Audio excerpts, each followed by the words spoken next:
Well, Gaffer, it's another home game with a dramatic ending. What's your assessment of it? We showed good recovery skills. I thought functionally and shape-wise we were good. I think when we got the ball into wide areas of the pitch, we should have been more assertive, more direct, if you like. We're getting crosses into the box, and as a result, you probably get more players into the box. But the goal came at a terrible time, if you like, from a mistake, and we have to deal with that. The player individually, I thought, dealt with it magnificently. As a team, we dealt with it, with the recovery, the equalising goal. But again, you know, looking at it, 2-1 down, going into the dying embers of the game, 94 minutes plus, you know, we get an equalising goal. So to arrest what was an emotional, heartbreaking result at Accrington, we've come up with a draw. We've salvaged something with a little bit of courage and a little bit of aggression. We have to make better decisions. The performance, we have to make better decisions as a group of players. And if they do, then we'll regain that confidence and that competence. But there should be no stress, there should be no pressure on this group of players to try and climb that impossible mountain, which is survival in League One. Given the way that the second half panned out with Wimbledon regaining the lead, does that make the point a little bit more pleasing? It was damaging to concede the goal at the time that we did and the manner that we did. Both goals come at terrible times, but the second goal was almost like game over. But the players responded really well, and they never gave up. We gave it everything we possibly could. Even Remy went up for a corner, and we ended up just about getting enough of a reward, which was a point. You know, it gives us 2 points. You know, so I'm happy, you know, to have that 2 points on the board. One thing that we can definitely say about the group is, you touch on it there, there's certainly a never say die attitude in that group, isn't there? Never say die. Never. Never. Why would you? We're alive. We can fight. And if we can't fight today and we'll lose this game today, it's not failure. Failure only happens when you give up. It only happens when you give up. And we've got a group of players, you've got a management team, you've got a football consortium, you know, football ventures, who will never give up. They're here to support Bolton long term. This journey that we're on is not 100 days old. It's 100 days old today, I think. But we're not here just for 100 days. We're here to help this football club.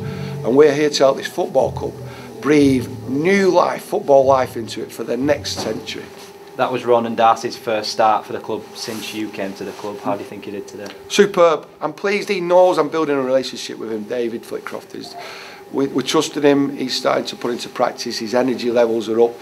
His fitness levels with respect to his strength, his conditioning. We know that a clear mind and repeat ability that he's got, then he should be making big impacts. Not moments, not one moment. He's making a lot of moments, but more importantly, what Ronan is now understanding is the function for the team, the way that you have to operate and you have to work without the ball. That's ever so important for every player in our team. 5 goals in 5 league games for Daryl Murphy. He's in great form, isn't he? He's a real asset to the team. He's an asset. You know, we're lucky to have him. You know, and it was a great goal, good assist from Ronan. You know, but again, he's in there. He's brilliant. He's done it all his career. I don't have to coach him.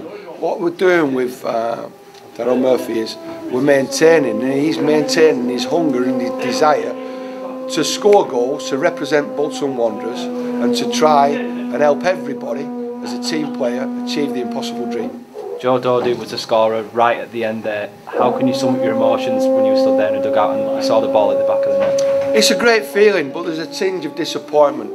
A tinge of disappointment in the fact that we found ourselves, you know, twice, you know, 1 goal down and 2-1 down. There's a big disappointment, but from an emotional point of view, I try and be stable with respect to, you know, not getting involved. You know, don't let victories go to your head, don't let emotions go to your heart.